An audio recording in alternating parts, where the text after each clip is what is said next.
यह शो देखने जरूर आए, क्योंकि इस शो के माध्यम से हमारे अंदर बाबा साहब के जीवन के संघर्ष को जान के खुद संघर्ष करने की भी प्रेरणा मिलेगी, और एक ये भी समझ में आएगा कि बाबा साहब ने आज के भारत की नींव रखी तो कितने कष्ट के बाद रखी, कितने और उनके जीवन में थे, उसके बावजूद उन्होंने गिव अप नहीं किया, बल्कि अपनी पढ़ाई भी पूरी की और देश के लिए बहुत कुछ किया। उन्होंने ये सवाल नहीं पूछा कि देश में किया, उन्होंने कहा कि देश को मुझे दिया और उन्होंने दिया। इस सबके प्रति ऋणी होते हुए हम शो का आयोजन कर रहे हैं। बहुत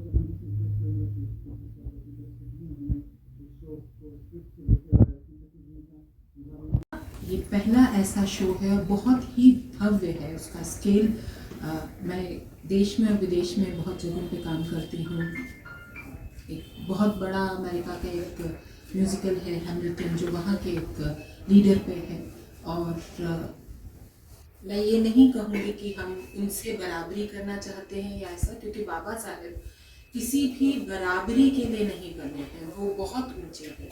मैंने जब उन्हें पढ़ना शुरू किया इस ये को करने के लिए, मुझे ऐसी इतनी चीज़ें पता चली जो शायद मुझे मेरे पूरे एजुकेशन में पूरे टाइम में नहीं पता चली। तो मुझे ऐसा लगता है कि किसी को भी एजुकेट करने के लिए, चाहे बच्चे हैं चाहे सारा समाज है, उन्हें एजुकेट करने के लिए अगर हम ऐसे किसी भी लीडर पे इतना अच्छा ऑडियो विजुअल बनाते हैं तो वो ज़्यादा लोगों तक पहुंचता है, वो ज़्यादा लोगों को याद रहेगा, उससे वो ज़्यादा सीखेंगे।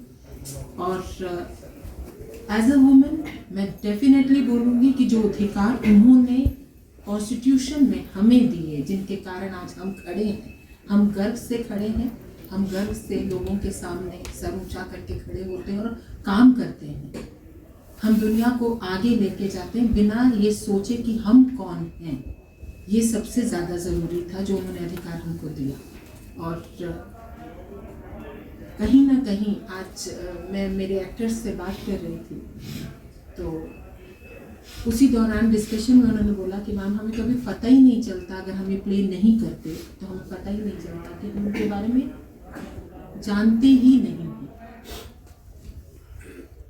वो शायद सबसे कम जाने वाले अंडर स्टेटेड लीडर हो गए रहे होंगे, और उन्होंने जो किया है वो जानने के लिए मैं आप सबसे रिक्वेस्ट करूँगी कि आप सब लोग आए, प्ले देखें, किस तरीके के डांसेस हैं, किस तरीके का ड्रामा हम बना रहे हैं, उनकी कहानी से हम कितना प्रेरणा ले सकते हैं। सबसे निवेदन है आप लोग प्लीज़ बता दें।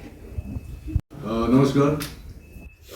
मनीष जी और महुआ जी ने सब बता ही दिया आपको प्ले के बारे में। मैं ज़ाती तौर पे ऋणी हूँ, very very thankful to Manish ji, Arvind ji, that मुझे ये मौका मिला इस किस्म का प्ले करने का। एक एक्टर के लिए ऐसा रोल करना और ऐसे कैरेक्टर का रोल करना जो who's face changing for the country, who is responsible for modern India, who is responsible for the Constitution of India, ये लाइफ में एक बार चांस मिलता है जो मुझे आपकी वजह से मिला है। और स्केल के बारे में वो बोल चुकी हैं।